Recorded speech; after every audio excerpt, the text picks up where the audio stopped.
Welcome back to a special edition episode of the Literary Lounge. Today's topic is depression and miscommunication. Let's talk about it. With your hosts, Ava, Bailey, Elizabeth, and Hayden. Today's episode is sponsored by Little Free Library, an organization that focuses on building a community of readers through providing free books. we have a giveaway at the end of this episode for our Patreon subscribers. Stay tuned. Now let's get into the poem, A Story by Lee Young Lee. Sad is the man who is asked for a story and can't come up with one. His 5-year-old son waits in his lap. Not the same story, Baba, a new one. The man rubs his chin, scratches his ear. In a room full of books, in a world of stories, he can recall not one. And soon, he thinks, the boy will give up on his father. already the man lives far ahead. He sees the day the boy will go. Don't go. Hear the alligator story, the angel story once more. You love the spider story. You laugh at the spider story. Let me tell it. But the boy is packing his shirts. He is looking for his keys. Are you a god, the man screams, that I sit mute before you? Am I a god that I should never disappoint? But the boy is here. Please, Baba, a story. It is an emotional rather than logical equation, an earthly rather than a heavenly one, which posits that a boy's supplications and a father's love add up to silence. So, we should probably start with a summary of each of the stanzas. The first two seem like slightly different from the rest of the poem in the way that it's almost a precursor for it, and how it's almost like the speaker is like a narrator watching, because sad is the man, it's like a broad statement rather than a personal emotional one. So I believe that this is a prelude to the rest of the poem. And then moving into the second stanza, when it says his 5-year-old son waits in his lap, not the same story, Baba, a new one. The man rubs his chin, scratches his ear. I think that that's more about how it's starting out the conflict of it, where he can't find one because the rubs his chin and scratches his ear. Those are common gestures associated with somebody who can't quite find something. So somebody like pulls or scratches at their ear, they can't like, it's either like a tell or like a lie, or rubs his chin. It seems like it's somebody who is like searching for something and can't find it. So it's like setting up the idea that he will not be able to think of what his son wants or needs. And then that moves into the next idea almost seamlessly, how in a room full of books in a world full of stories, he can't seem to find one of them that is new for his son, which is what he asks. So, and then it gets into the real big problem, which is the boy will give up on his father, which continues through the rest of the poem as an idea where the father is deathly afraid that their father-son relationship will not be strong going forward because of his inability to fulfill this need and potentially others. Yeah, and with that, in the fourth stanza, it's showing how the father is limiting himself. Like, as he says, already the man lives far ahead. He's saying, like, he's putting a limit on himself because he cannot reach the needs of what the little boy is wanting of a new story. So he's almost as if I can't do that, I'm not gonna be able to do much more for him. And so now he's just like, please don't go, hear the alligator story, hear the angel story once more. And he's trying to come up with these stories he has already told to try and bring back the boy that he thinks he has lost, even though he hasn't really lost him yet, but he's trying to prevent the loss because he feels that he's unworthy of not being his father, but he's just like Of like providing for him, maybe? yeah. And then in the fourth stanza, the constant disappointments caused by the father culminates in the boy leaving and just completely ignoring his father as he, like in his mind, screams, do I sit mute before you? And am I a God that should never disappoint? So the son's just leaving because the father can't provide. He can't do like anything beyond practically the minimum, it seems. After like that, he kind of like snaps back into reality by saying, but the boy is here. and his son asks for a story instead of like a new one. So it's kind of just like tying in from the beginning. And he's comparing like emotional, like reasoning behind like logical, and he compares earthly and heavenly. And then the word supplications means an action of asking or begging for something earnestly or humbly. So that plus his love for his son adds up to silence, basically.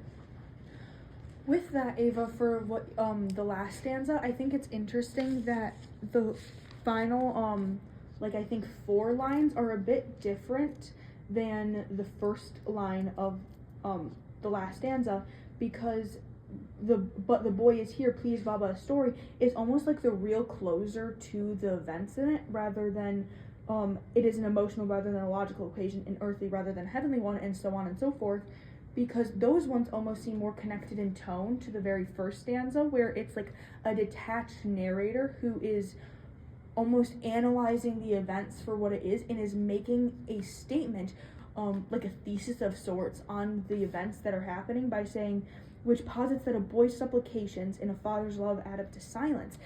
That is making a claim on the state of this relationship rather than the boy or the father's exact recollections or experiences. Just like the first 2, which is like a precursor to the rest of it, of almost like a narrator introducing the story rather than experiencing the story. Mm-hmm. Which that even brings it up to the idea that who is the narrator? Yeah.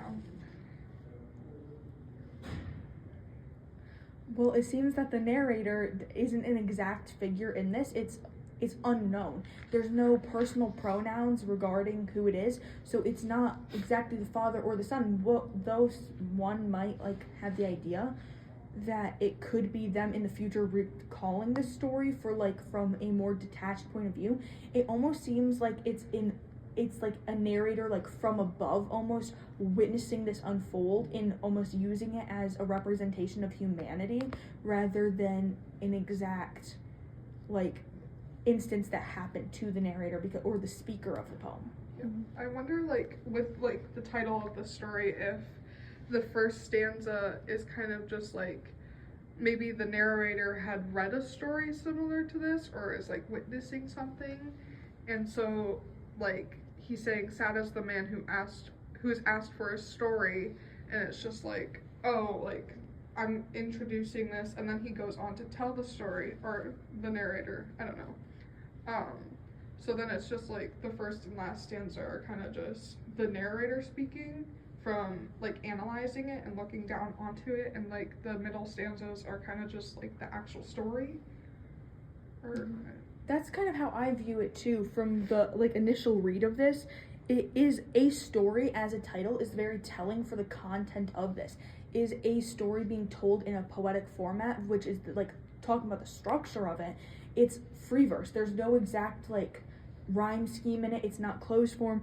It's going through this and it is telling a story, so it's almost prose like in its like poetry. It's not what you would think of as the typical A-B rhyme scheme or anything like that.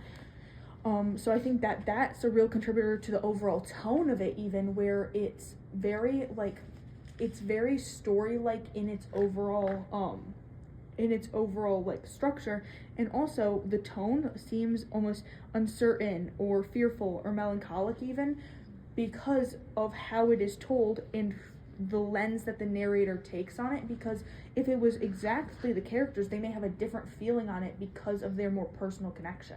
Yeah. And kind of going back to the title, I just noticed this, but and this might just be how this poem is formatted, but the title is italicized, and throughout the poem there are different parts that are italicized that are kind of like either thoughts or they're like dialogue. So I'm wondering what significance that has to the poem, and if like the title being italicized is purposeful or whether it's just how it was printed. That's interesting. I hadn't thought of that. So I found the lines on stanza 5 really interesting. Are you a god? The man screams that I sit mute before you. am I a God that I should never disappoint? Because in all like 3 of those like lines, the father's the one who's disappointing his son. And I feel like maybe it comes from like his childhood, and maybe his father disappointed him, so he feels like he just is really insecure about disappointing his own son because of his own father's doings. That's a really interesting idea, especially commenting on the idea of the father as a provider, for even in a traditional sense, but even as a parent to a child, where you want to provide for your children. And maybe he believes that he can't that his inability to provide a simple story is always going to disappoint, just like there can be instances where a God disappoints the worshipers, or the worshipers disappoint a God. So it doesn't matter who's in what role, the provider or this figure as the father is unable to, and that's what stems this entire fearfulness throughout the entirety of the poem, is the simple fear that maybe that the inability to provide this very simple thing is going to contribute to an inability to provide anything going forward, which that gives into one of the devices used in this, or some of them are prolepsis and emphasis, which are the italics, which it's a prolepsis, a flash forward into the future, so it's a change in time, which is very interesting in the context of the poem, because they stick out as italicized because it's different than the rest of the text, but also connecting back to the title, which is what Lizzie mentioned. So it's interesting that it goes into the segment of a perceived future that hasn't happened yet, as far as we know. So that gets into the whole message of the poem, of the fear of it, of the fear of a father's like inability to provide, but also an inability to communicate. And that 5th stanza it has so much to it, like not only with like the italicized like sentences, but there's also, to me it seems like there's a very like major shift in tone. Like it's going from like please stay, like I'm begging you to stay, to kind of accusatory. It's like, are you a god? Like, am I such a horrible like thing, like a horrible being, and I have to do all this good for you? Are you the god? Like, why am I the one that has to provide everything? Why am I the one who's disappointing you? And that's just like such an interesting stanza, and I feel like it's the most important like stanza within this whole poem, because it's just so much to unpack. And I feel like if that stanza wasn't included in that, like this poem would be a very different story. It would be a very different like tone to it as well. Yeah, it's desperate almost. It's desperate and a bit frustrated. I find there's a lot of religious imagery in this poem throughout the 4th, 5th, and 6th stanzas, because in the 4th one they mention angels, in the 5th the gods and like disappointing, and then in the 6th talking about heavenly and earthly questions. And I just found that interesting, considering it's like a father and a son, and when they mention angels, it's and when they mention the angels, it's just making me think of, like Christianity, Jesus, and God, which is just interesting to me. Many people in the United States struggle with depression. To help relieve those symptoms of hopelessness, irritation, self-deprecating thoughts, poor appetite, and fatigue, take Rexulti. Though it may result in death, spontaneous combustion, stroke, suicidal thoughts, unusual urges, and seizures, when depression sets you back, keep moving forward with Rexulti. No.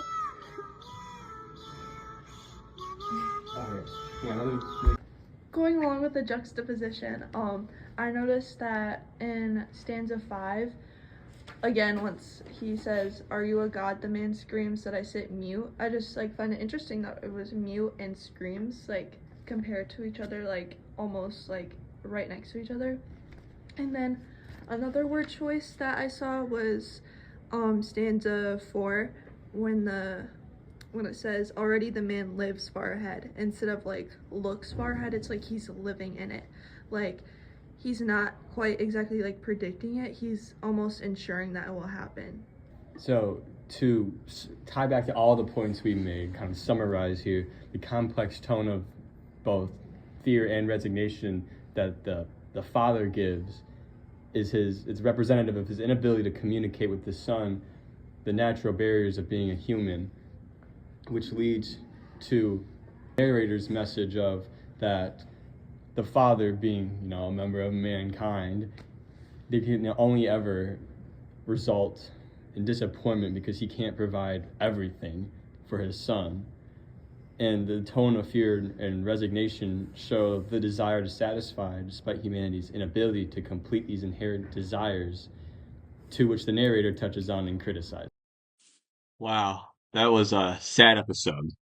In order to not be put in the father's shoes, we are giving away 2 books.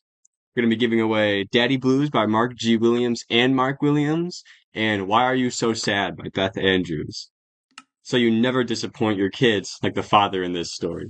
We are also giving away 1 whole box of tissues and a whole bottle of Rexulti to cope with our harrowing retelling.